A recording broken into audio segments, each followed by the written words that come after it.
Una po sa ating mga balita, muli pong nanawagan ang Department of Health sa atin pong mga kababayan na iwasan ang pagpapakalat ng maling impormasyon ukol po sa Middle East Respiratory Syndrome Coronavirus o MERS-CoV.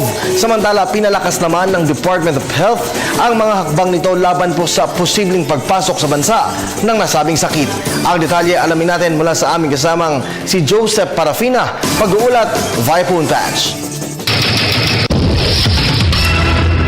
Kirby, muling mapilala ngayon ng Department of Health sa publiko na huwag magpanik sa usapin ng Middle East Respiratory Syndrome, Coronavirus o MERS-CoV kahit may kumpirmadong kaso na ngayon sa ating bansa. Ay kay Acting Health Secretary Janet Green na hindi airborne o nakukuha sa hangin ang MERS-CoV kaya't walang dapat na pangambahan ang mga taga Laguna at Metro Manila kung saan dito sinasabing nagmula ang isang Filipino nurse na ginagamot ngayon sa RITM dahil sa MERS-CoV.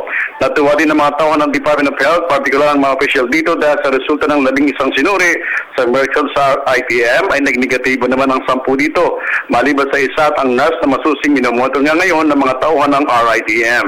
Dahil dito hindi pa kompleto nasusuri ang mahigit 200 pasahero ng Flight 860 ng Saudia Airline ay patuloy pa rin ang apela ng DOH na makipag-ugnayan ang mga ito sa kanila. Lumalabas na dalawa sa mga nakasakay na biktima ang naka-isolate ngayon at inoobserbahan pa sa di binanggit na pagamutan. Pinalakas pang lalo naman ng DOH ang kanilang monitoring at nakahanda na sa ngayon ang 5 laboratorio sa Pilipinas upang mapigilan at mapabilis pa ang pag-diagnose at pag-control sa mga hinaanalang kaso ng MERS-CoV. Ayon sa RITM, binuksan na ang 5 pasilidad para naman magbigay ng serbisyos na pigilan ang virus sa lalong madaling panahon. Samantala bilang update dito sa Mimaropa RD Region 4B, niliwanag ni Regional Director Eduardo Hanairo na yung napabalitang mga report na may 2 Arabo ang nagpunta sa Palawan at sinasabing nagkaroon ng pangambang nagdala ito ng MERS-CoV dahil ito'y nakasakay ng nurse na nagpunta dito sa Pilipinas na positibo nga na nasa RITM ngayon.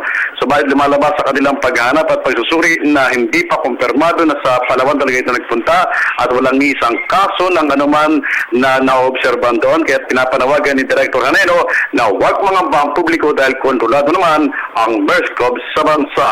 With Mike Marasigan and Marlon Guardiario, this is Joseph Parafina, Television ng Bayan.